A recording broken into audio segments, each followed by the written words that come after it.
Apreciado doctor, en cuanto a la actividad programada para hoy, tenemos em, la realización de un podcast relacionado con la temática de la trascendencia de las revoluciones americana y francesa en la configuración del derecho administrativo.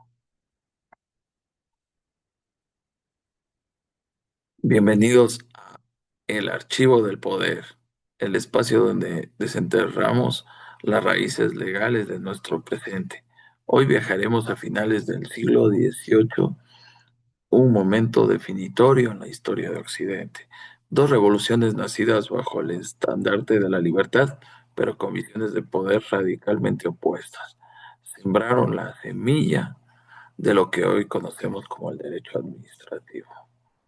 Hablamos, por supuesto, de la Revolución Americana y la Revolución Francesa. A primera vista, ambas buscaban el Estado de Derecho, pero sabían que partieron la jurisdicción en dos caminos irreconciliables. Uno creó el control judicial integrado, el otro, una jurisdicción especializada que el jurista inglés Deasy eh, llamaría su pesadilla. Este cisma ideológico y legal es la clave para entender por qué la justicia contra el Estado funciona de manera distinta en Nueva York que en París y por ende en gran parte del mundo. En la primera parte analizaremos el diagnóstico de acto, continuidad versus aniquilamiento. Para entender esta dualidad, debemos recurrir a la visión de un observador privilegiado en el siglo XIX, Lord Acton, el que veía la historia como una sucesión aleatoria, sino mm, no la veía así, sino como una lex continui, una cadena de continuidad. Y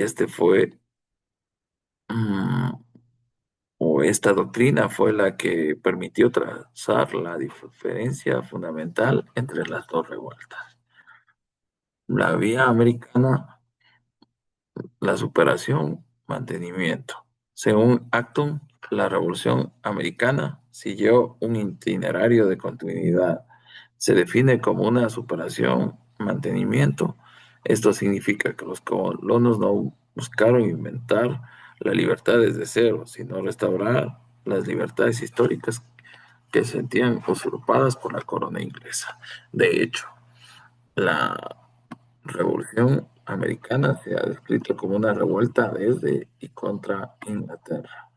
Los founders americanos emplearon contra la metrópoli argumentos tomados de pensadores radicales ingleses del siglo XVII, perdón, como Cook, Milton y crucialmente John Locke.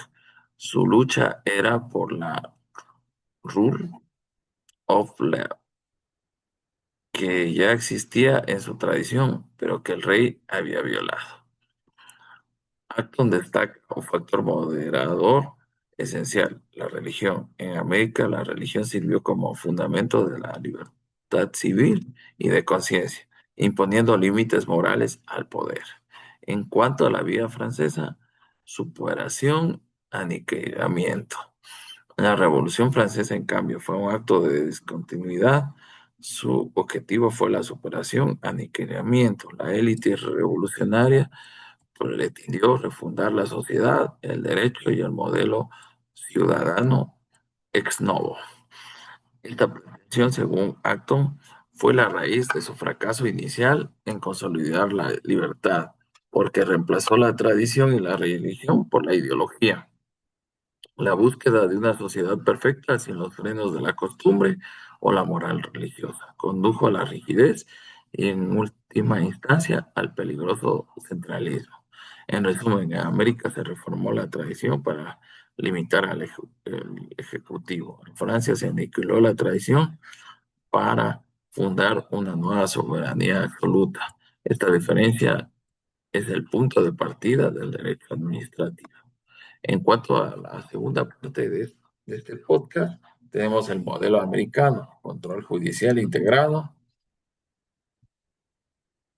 En Estados Unidos, la prioridad fundacional fue el control. Thomas Jefferson lo dijo claramente, la concentración de todos los poderes del gobierno en las mismas manos es precisamente la definición del gobierno despótico. La solución fue el sistema check and balances y la integración de control de la administración dentro del Poder Judicial ordinario. El nacimiento de la Judicial Review. El derecho administrativo estadounidense está intrínsecamente ligado a la Judicial Review, la revisión judicial. Si bien la Constitución no lo detalló explícitamente, la sentencia Ito de 1803, Marbury versus Madison, mm, estableció el principio de que los tribunales ordinarios tienen la capacidad de anular actos del Ejecutivo o del Legislativo que contravengan la Constitución o la ley. Esta estructura se consolidó en el siglo XX, especialmente tras el crecimiento del Estado Administrativo Federal, la Administrative Procedure Act de 1946 formalizó el control, permitiendo que los jueces revisen si la acción de una agencia federal es arbitraria, excede su autoridad estatutaria o no está conforme a derecho. La supremacía dice, este modelo encarna la rule of law, Estado de Derecho, postulado por Dicey. En este caso, para Dicey, la esencia de la libertad angloamericana era la igualdad ante la ley. Todo funcionario, sin importar su rango, estaba sujeto a los procedimientos legales normales ante los tribunales ordinarios, exactamente igual que un ciudadano. Dice que detestaba el sistema administrativo francés porque a su juicio creaba una clase separada bajo la ley y otorgaba impunidad a los funcionarios al protegerlos de la supervisión judicial. El modelo americano, por lo tanto, integra el poder, el control en el poder judicial común como la defensa absoluta contra el arbitrio del poder discrecional. En cuanto a la parte 3 de este podcast, el modelo francés, el nacimiento del droit administratif. Ujú. En Francia, la desconfianza no apuntaba al Ejecutivo revolucionario, sino al Poder Judicial de Ancien Régime. Los parlamentos, cortes soberanas, habían sido un obstáculo constante para las reformas reales y el pasado y representaban el pasado feudal. Por ello, la revolución se aseguró de que el Ejecutivo no fuera paralizado. El principio fundacional del droit administratif es la ley 1624 de agosto de 1790, la prohibición y el vacío de la ley de 1790. Esta ley prohibió explícitamente a los tribunales judiciales inmiscuirse en los asuntos de los cuerpos administrativos. La idea era proteger la ejecución de la voluntad general de cualquier interferencia judicial. Esto creó un vacío jurisdiccional que paradójicamente forzó el nacimiento del derecho y un juez especializado. El ministro Youth y el Consejo de Estado. En 1799, Napoleón creó el Consejo de Estado, sucesor del Consejo del Rey. Inicialmente, el Consejo funcionaba bajo el modelo del ministro juez, donde la propia administración, a través de sus ministros, resolvía los litigios. Esto cimentó la crítica de Diday, que los funcionarios eran juzgados por un órgano controlado por el Ejecutivo. Además, el sistema francés reconoció la teoría del acto político o de gobierno, una esfera de inmunidad donde los actos de alta dirección quedaban fuera de alcance de todo control judicial. El triunfo del droit administratif el sistema tardó casi un siglo en resolver su contradicción. El punto de inflexión llegó en 1889 con el famoso Arred Cadot.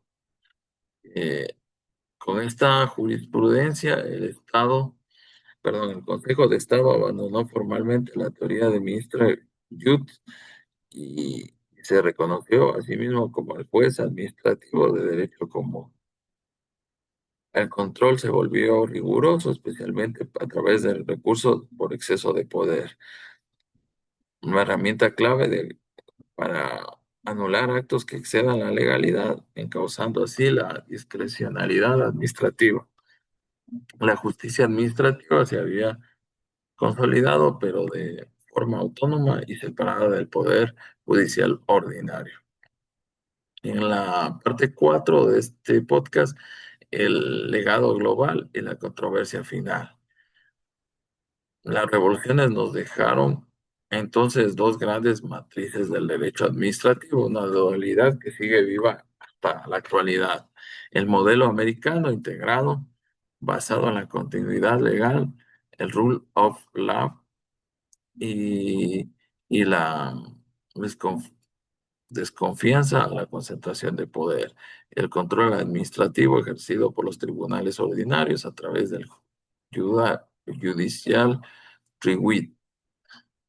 El modelo francés especializado basado en la ruptura de la soberanía centralizada y la desconfianza al antiguo poder judicial. El control es ejercido por una jurisdicción especializada, el contencioso administrativo separado de la jurisdicción civil y penal.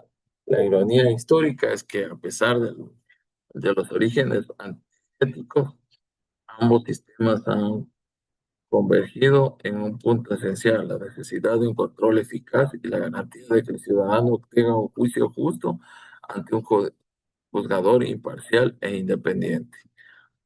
La trascendencia de estas revoluciones no solo es histórica, es práctica.